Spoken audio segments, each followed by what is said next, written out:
ये आपने हमारा मैनिफेस्टो देखा है।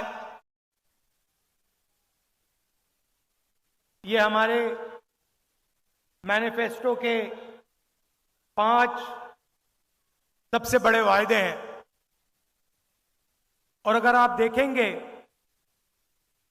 बहुत सोच समझ के हमने ये मैनिफेस्टो बनाया है। ये मैनिफेस्टो बंद कमरों में नहीं बना। ये मैनिफेस्टो हजारों लोगों से बातचीत करके, किसानों से मिलकर, मजदूरों से मिलकर, महिलाओं से, बुजुर्गों से बातचीत करने के बाद यह मैनिफेस्टो बना है। और इस पे जरूर हमने कांग्रेस पार्टी का निशान लगाया है, मगर सचमुच में यह जनता का मैनिफेस्टो है। यह कांग्रेस पार्टी का नहीं है, यह आपका है। आपकी आवाज, आपकी मन की बात हमने यहां स्टेज पे लिख दी है। इसके बारे में मैं आपको बताऊंगा, मगर इससे पहले देश की हालात के बारे में थोड़ा सा कहना चाहता हूं। पिछले 10 सालों में नरेंद्र मोदी जी ने चुने हुए अरबपतियों के लिए सरकार चलाई है। नाम आप जानते हो। सबसे बड़ा नाम अदानी जी। अदानी का नाम है। घर जाएंगे तो गूगल पे उनकी शेयर प्राइस जो है उसको देख लेना। जिस दिन नरेंद्र मोदी की सरकार आती है, उस दिन के बाद अदानी की शेयर प्राइस बढ़ती जाती है, बढ़ती जाती है, बढ़ती जाती है। और पूरा देश जानता है कि इसको नरेंद्र मोदी की सरकार कहा जाता है, मगर सचमुच में यह अदानी की सरकार है। एक अरबपति की सरकार है और सब कुछ अदानी के लिए किया जाता है। महाराष्ट्र में आपका एयरपोर्ट, मुंबई का एयरपोर्ट था, किसी और के हाथ में था। उस पर सीबीआई इंक्वायरी होती है, दबाव लगाया जाता है, धमकाया जाता है, और जादू से कुछ ही दिन बाद वो एयरपोर्ट अदानी जी के हवाले कर देता है। सब इंक्वायरी बंद हो जाती है, सीबीआई शांत हो जाती है।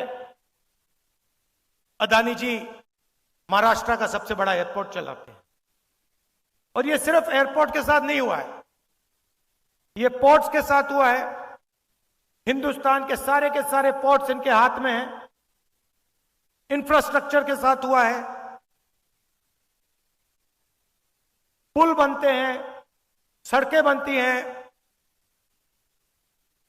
फायदा उन्हीं को जाता है। खदान उनकी, कोयला उनका, सोलर पावर उनका, विंड पावर उनका, बिजली उनकी, सारा का सारा अदानी जी के लिए। और 5-10 और होंगे। इससे हुआ क्या कि आज हिंदुस्तान में 22 ऐसे लोग हैं, 22, सिर्फ 22, जिनके पास उतना ही धन है जितना हिंदुस्तान के 70 करोड़ लोगों के पास। मतलब देखिए, 22 लोग, पहली लाइन में 22 लोग बैठे हैं। आप सोचिए, इतने लोगों के पास उतना ही धन है जितना हिंदुस्तान के 50% आबादी के हाथ में है। और 24 घंटा नरेंद्र मोदी जी कभी धर्म की बात करेंगे, कभी गरीबों की बात करेंगे, कभी हिंदू मुस्लिम कहेंगे, एक जात को दूसरी जात से लड़ाएंगे। और लक्ष्य एक ही है, कि आपका जो धन है आपको पता भी नहीं लगता। जो आप जीएसटी में देते हो, आप शर्ट खरीदते हो टैक्स लग जाता है, पेट्रोल खरीदते हो टैक्स लग जाता है, जूते खरीदते हो, टूथपेस्ट खरीदते हो, जो भी आप खरीदते हो उसमें टैक्स लग जाता है। और आप उतना ही टैक्स देते हो जितना गौतम अदानी देता है। अगर आपने शर्ट खरीदी, 500 रुपए की शर्ट खरीदी, आप भी 18% दोगे, अदानी भी 18% देगा। और आपकी आमदनी हजारों में, उसकी आमदनी हजारों करोड़ों में, टैक्स एक ही देते हो। 24 घंटा मीडिया प्रधानमंत्री का चेहरा टीवी पे दिखाता है। मैं कन्याकुमारी से कश्मीर चला, 4000 किलोमीटर चला, और रास्ते में हजारों लोगों से मेरी बातचीत हुई, किसानों से, युवाओं से, सबसे मिला मैं पूछता था सबसे जरूरी मुद्दा कौन सा है। सब लोग जवाब देते थे बेरोजगारी, महंगाई, किसान को सही दाम नहीं मिलते, गरीबों की इस देश में कोई भागीदारी नहीं, ये मुद्दे थे। और आप 24 घंटा टीवी देखो, ना आपको बेरोजगारी के बारे में बताएंगे, ना आपको महंगाई के बारे में बताएंगे, आपको कोई किसान नहीं दिखेगा, कोई मजदूर नहीं दिखेगा। आपको बॉलीवुड के स्टार दिख जाएंगे आगे पीछे नाचते हुए, आपको क्रिकेटर दिख जाएंगे, आपको नरेंद्र मोदी जी दिख जाएंगे, कभी वो आपको समुद्र के नीचे दिखेंगे पूजा करते हुए। वहां पे मतलब मजाक बना रखा है, पूजा हो रही है, पंडित भी नहीं है, अकेले बैठे समुद्र के नीचे आर्मी वालों के साथ। और फिर एकदम समुद्र से आसमान में जाएंगे, सी प्लेन में, हेलीकॉप्टर में, ऊपर से। कोविड आएगा, लाशों के ढेर पड़े हुए हैं, गंगा में लाखों लाश चल रही हैं, हजारों लाशें चल रही हैं, और प्रधानमंत्री कहते हैं भाइयों और बहनों थाली बजाओ। नहीं, और मीडिया कहता है देखो प्रधानमंत्री ने क्या गजब की बात बोली है, कमाल कर दिया। वहां पे सांस नहीं ली जा रही, लोग दम तोड़ रहे हैं, मर रहे हैं, वेंटिलेटर नहीं है, ऑक्सीजन नहीं है, मीडिया कह रही है देखो कमाल किया मोदी जी ने, थाली बजवा दी हिंदुस्तान से, मरते हुए हिंदुस्तान से थाली बजवा दी। उसके बाद कहते हैं भाइयों और बहनों मोबाइल फोन जलाओ, मोबाइल फोन की लाइट चलाओ, वो चला दी। फिर मीडिया कहता है देखो कमाल की बात की मोदी जी ने, हिंदुस्तान में सेल फोन की लाइटें जला दी, और बाकी दुनिया देख रही है, कह रही है ये क्या हो गया भाई। और कोई प्रधानमंत्री थाली नहीं बजवा रहा था, वो बचा रहे थे लोगों को, जान बचाने में लगे थे। तो मजाक सा बना रखा है, कभी कुछ बोलेंगे, कभी कुछ और बोलेंगे, बस आपका ध्यान भटकाने का काम करते हैं। आप उनका भाषण सुनो, ध्यान से सुनो, उनका काम आपके ध्यान को इधर उधर ले जाने का है। अदानी जी का काम आपका धन आपके जेब में से निकालने का है। नरेंद्र मोदी जी कहते हैं मैं ओबीसी हूं, ठीक है आप ओबीसी हैं, तो ओबीसी के सामने, पिछड़े वर्ग के सामने एक सबसे बड़ा सवाल है। इस देश में पिछड़े वर्ग के कितने लोग हैं? कोई कहता है 50% है, कोई कहता है 55% है, कोई जानता ही नहीं है। मगर मैं आपको एक बात कह सकता हूं, जितनी आपकी आबादी है उतनी आपकी भागीदारी इस देश में है ही नहीं। यह मैं गारंटी कह सकता हूं। जितनी आबादी आदिवासियों की है उतनी भागीदारी आपकी नहीं है। जितने इस देश में दलित हैं उनकी भागीदारी नहीं है। मीडिया की लिस्ट निकालो। वो मोदी मीडिया है, मगर देखिए, आपको आंकड़े पकड़ने चाहिए, आपको आंकड़े निकालने चाहिए। देखिए, यहां बैठे हैं, ये जनता की आवाज कभी नहीं उठाते। मैं इनके सामने बोल रहा हूं, इनकी गलती नहीं है, ये जूनियर लोग हैं, इनको गुलाम बना के रखा हुआ है वहां पे, ये कुछ नहीं कर सकते, इनको ऑर्डर आता है। इन बेचारों को सैलरी लेनी है, बच्चे पालने हैं, इनकी गलती नहीं है, पीछे से ऑर्डर आता है। मगर आप इनकी लिस्ट निकालिए, हिंदुस्तान के मीडिया के मालिकों की लिस्ट निकालिए, इनकी सीनियर मैनेजमेंट की लिस्ट निकालिए, बड़े बड़े जो इनके एंकर्स हैं, जो 24 घंटा टीवी पे आते हैं, टिप्पणी करते हैं, ज्ञान देते हैं देश को, इनकी लिस्ट निकालिए। मैंने निकाली है। इसमें आपको एक पिछड़े वर्ग का आदमी नहीं मिलेगा, एक ओबीसी नहीं मिलेगा, एक दलित नहीं मिलेगा, एक आदिवासी नहीं मिलेगा, एक गरीब जनरल कास्ट का भी व्यक्ति नहीं मिलेगा। इसलिए ये आपकी बात नहीं करते। क्यों करें? ये आपके हैं ही नहीं। इनको छोड़िए, हिंदुस्तान की 200 सबसे बड़ी कंपनियों की लिस्ट निकालिए, उनके मालिकों की लिस्ट निकालिए। सब जानते हैं 200 बड़ी कंपनियां कौन सी हैं, उनकी लिस्ट निकालिए, उनकी मैनेजमेंट की लिस्ट निकालिए, उनके बड़े बड़े अफसरों की लिस्ट निकालिए। मुझे दिखा दीजिए उसमें ओबीसी कौन है, पिछड़े वर्ग का बता दो, दिखा दो मुझे कौन है वहां पे। हिंदुस्तान की 200 सबसे बड़ी कंपनियों में एक ओबीसी वर्ग का मालिक नहीं है, एक दलित मालिक नहीं है, एक आदिवासी मालिक नहीं है। मैं ऐसे नहीं बोल रहा हूं, मैंने पता लगाया है, मैंने लिस्ट निकाली है। मतलब 90% आपकी आबादी, और हिंदुस्तान की 200 सबसे बड़ी कंपनियों में आपका एक आदमी नहीं, मीडिया में आपका एक आदमी नहीं, प्राइवेट अस्पताल के मालिक की लिस्ट निकाली, उधर आपका कोई नहीं,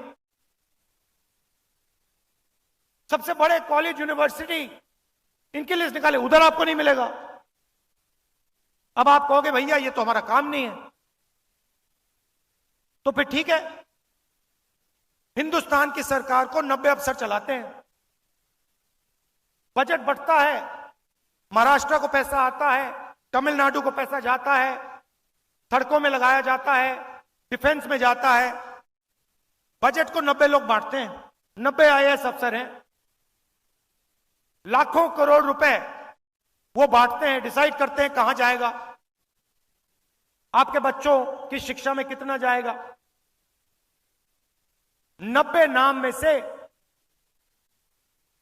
एक नाम दलित है, एक नाम आदिवासी है, 3 नाम ओबीसी है। आपकी आबादी 50% और 90 में से 3, और वो भी छोटे छोटे डिपार्टमेंट में पीछे कहीं बैठे हुए हैं, बड़े डिपार्टमेंट में कोई नहीं है। और अगर हिंदुस्तान की सरकार 100 रुपए खर्च करती है तो दलित, ओबीसी, आदिवासी अफसर 6 रुपए 10 पैसे का निर्णय लेते हैं। आपकी आबादी कहां 90%, भागीदारी 100 रुपए में से 6 रुपए 10 पैसे। और फिर प्रधानमंत्री कहते हैं मैं ओबीसी हूं। कैसे ओबीसी हो आप? पिछड़ों का आपने क्या किया? ओबीसी के लिए क्या किया आपने, यह बता दो मुझे। कौन सी योजना आप लाए हिंदुस्तान के किसानों के लिए, वो ओबीसी हैं? गरीबों के लिए कौन सी योजना लाए? जो छोटा व्यापार चलाते हैं उनके लिए कौन सी योजना लाए, मुझे बता दो। एक योजना नहीं लाए आप। आदिवासी अफसर 100 रुपए में से 10 पैसे का निर्णय लेता है। दलित 100 रुपए में से 1 रुपए का निर्णय लेता है। पिछड़े वर्ग ओबीसी 100 रुपए में से 5 रुपए का निर्णय लेते हैं। अब आप कहोगे राहुल गांधी ने बात तो बता दी, मगर सॉल्यूशन क्या है, इसको ठीक कैसे किया जाए, मैं बताता हूं। जाति जनगणना,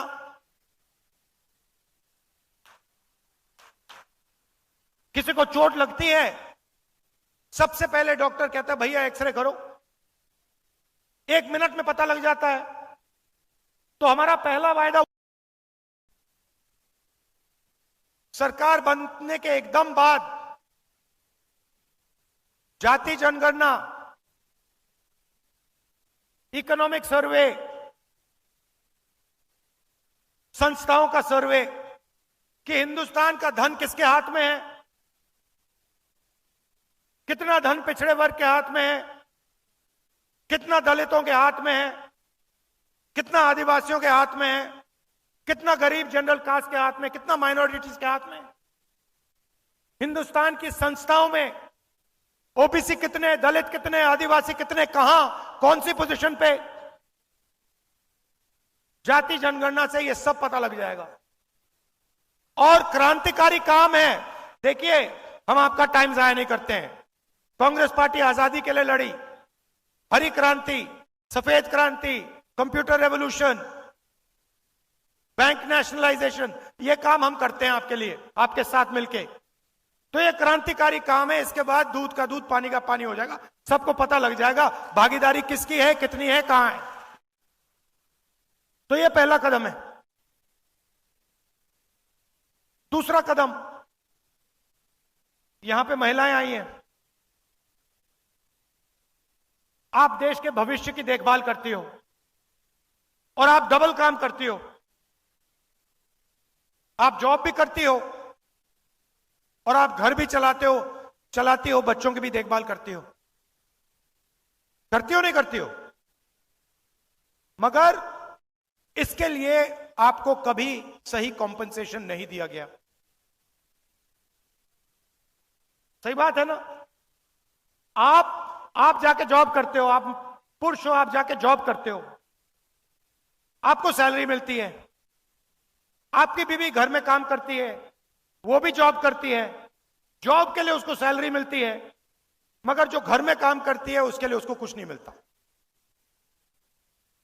तो आपको मिलता है, मगर ये डबल काम करती है, इनको डबल पैसा नहीं मिलता।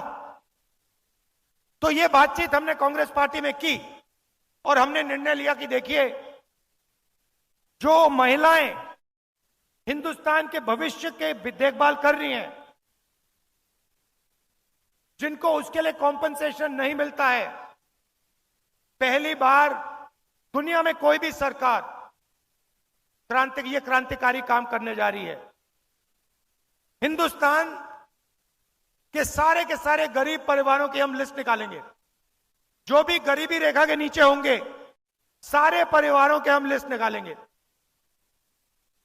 हर परिवार में से एक महिला को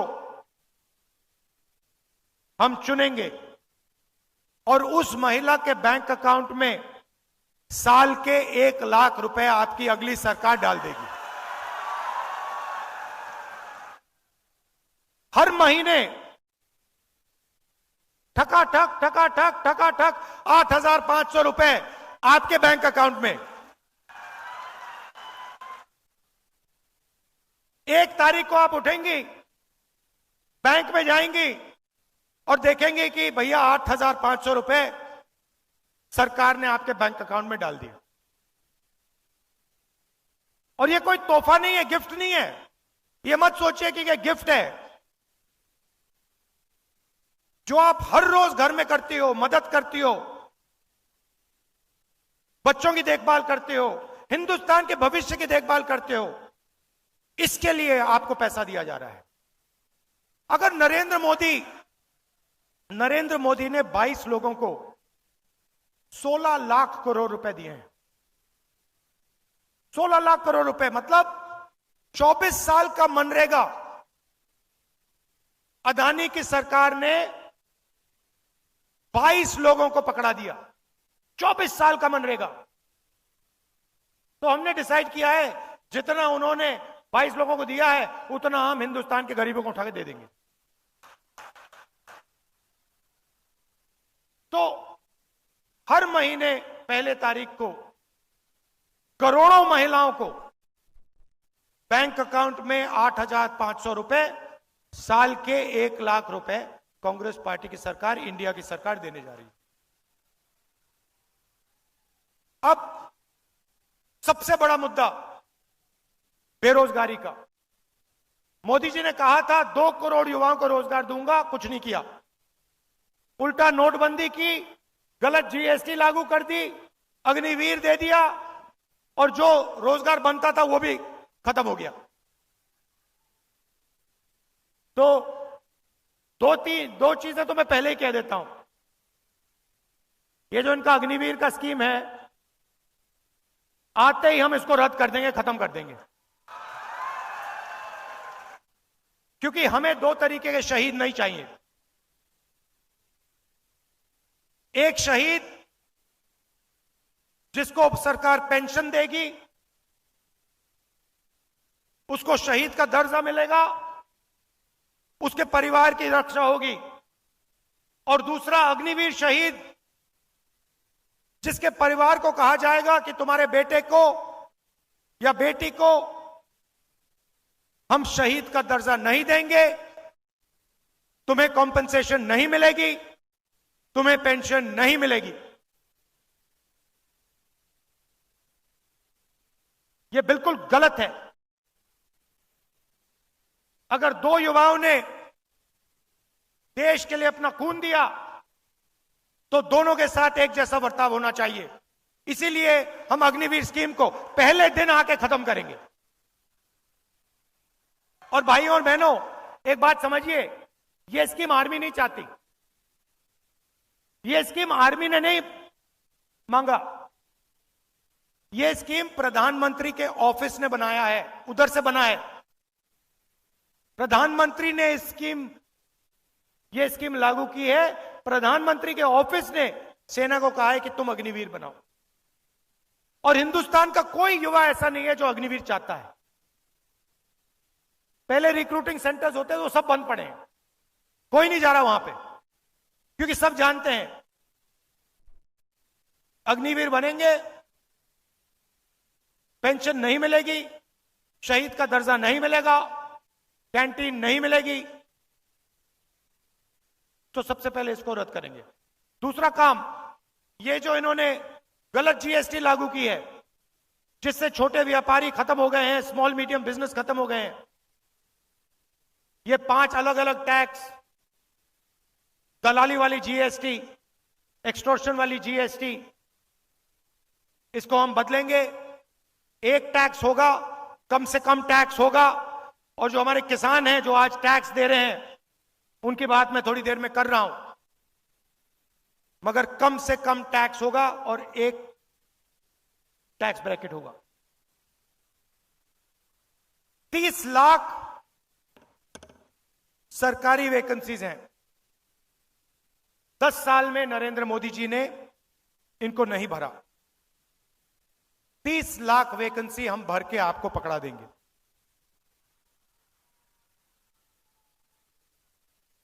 गरीब घर के बेटे बेटियां बेरोजगार हैं। अमीर घर के बेटे जब जॉब मार्केट में जाते हैं, वो अप्रेंटिसशिप करते हैं। अप्रेंटिसशिप अंग्रेजी शब्द है, मगर इसका मतलब कि उनका 6 महीने का, 1 साल की जॉब लगती है, उनकी ट्रेनिंग होती है। प्राइवेट कंपनी में, पब्लिक सेक्टर में, सरकारी ऑफिस में उनको जॉब लगती है, उनकी ट्रेनिंग होती है, और फिर अगर वो अच्छा काम करते हैं, उनकी जॉब परमानेंट हो जाती है। मगर ये अधिकार और यह मौका हिंदुस्तान के गरीब युवाओं को नहीं मिलता है। हम आपके लिए मनरेगा लाए थे, रोजगार का योजना, रोजगार का अधिकार। अब हम आपके लिए, हिंदुस्तान के युवाओं के लिए अप्रेंटिसशिप का अधिकार ला रहे हैं। इससे क्या होगा? जिसके पास डिप्लोमा है, कॉलेज डिग्री है, यूनिवर्सिटी से पढ़ा है, उन सबको यह अधिकार मिलेगा। प्राइवेट कंपनियों में, पब्लिक सेक्टर यूनिट्स में, सरकारी ऑफिसेज में, इन सबको 1 साल की अप्रेंटिसशिप मिलेगी। 1 साल का उनको 1 लाख रुपया मिलेगा और उनकी ट्रेनिंग होगी। गरीब से गरीब युवा हिंदुस्तान में अप्रेंटिसशिप कर पाएगा, ट्रेनिंग ले पाएगा। 1 साल में 1 लाख रुपए उसके जेब में आएंगे, बैंक अकाउंट में आएंगे, और फिर उसके बाद अगर वो अच्छी तरह काम करेगा तो उसकी नौकरी परमानेंट हो जाएगी। किसी भी सरकार ने, दुनिया में किसी भी सरकार ने ऐसा क्रांतिकारी कदम नहीं उठाया है। ये हम करने जा रहे हैं। यात्रा में यहां से निकला,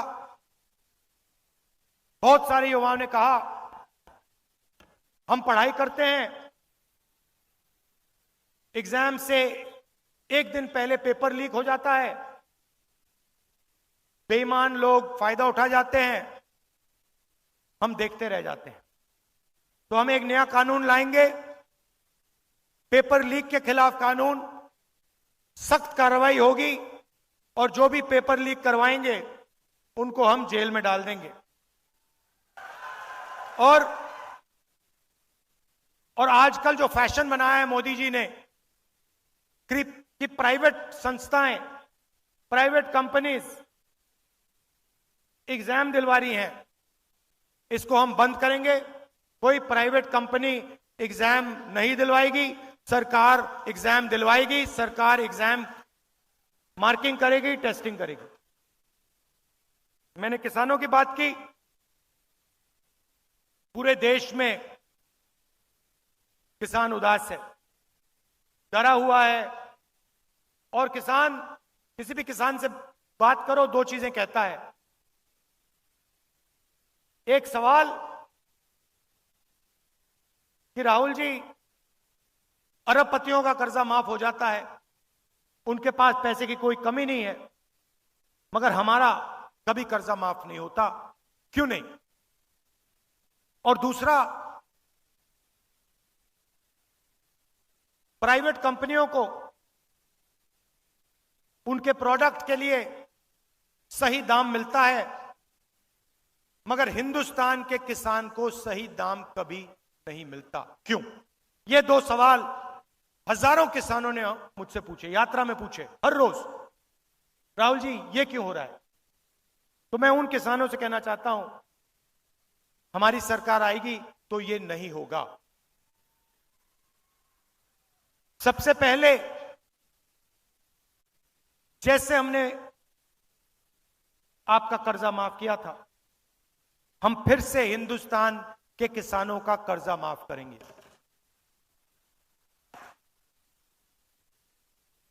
और जो उनकी सबसे बड़ी डिमांड है,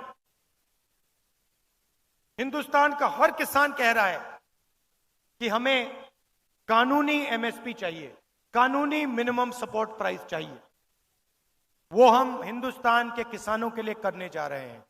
पहली बार हिंदुस्तान में कानूनी मिनिमम सपोर्ट प्राइस हमारी सरकार हिंदुस्तान के किसानों को देने जा रही है। ये हमारी गारंटी है। हम आपको झूठ नहीं बोलते हैं, आप जानते हो, ये आपकी आवाज है, ये आपने हमें बताया है। हम कोशिश भी करते, आपके बिना ऐसा हम मैनिफेस्टो नहीं लिख पाते, क्योंकि ज्ञान, जानकारी आप में है, हिंदुस्तान के करोड़ों लोगों में है। तो हम आपकी सरकार चलाएंगे, हम अदानी की सरकार नहीं चलाएंगे। हम किसानों की, मजदूरों की, छोटे व्यापारियों की सरकार चलाएंगे। हमारी कोशिश हिंदुस्तान के युवाओं को रोजगार देने की होगी, किसानों की रक्षा करने की होगी। हमारा चेहरा आपको टीवी पे नहीं दिखेगा, क्योंकि टीवी आपका है ही नहीं। टीवी अदानी का है, टीवी उन्हीं 22 लोगों का है। उधर आप मोदी जी का चेहरा देख सकते हो। ये टीवी वाले, ये जो हमारी क्रांतिकारी गारंटियां हैं, ये कभी नहीं दिखाएंगे। धर्म की बात करेंगे 24 घंटा, मगर जब राम मंदिर के इनॉग्रेशन में आदिवासी राष्ट्रपति को अंदर नहीं जाने दिया, तो मीडिया ने एक शब्द नहीं बोला, एक शब्द नहीं बोला, चुप थे। देश के राष्ट्रपति को, देश की राष्ट्रपति को राम मंदिर के इनॉग्रेशन में नहीं आने दिया। क्यों? क्योंकि वो आदिवासी है। मगर मीडिया ने एक शब्द नहीं बोला, चुप थे बिल्कुल। मैं देख रहा था, वहां पे अदानी बैठे थे, अंबानी बैठे थे, सब बैठे थे, लाइन लगी हुई थी। बॉलीवुड के सारे स्टार बैठे थे, क्रिकेटर बैठे थे, मगर वहां एक पिछड़ा नहीं था, एक दलित नहीं था, एक आदिवासी नहीं था। यह सच्चाई है।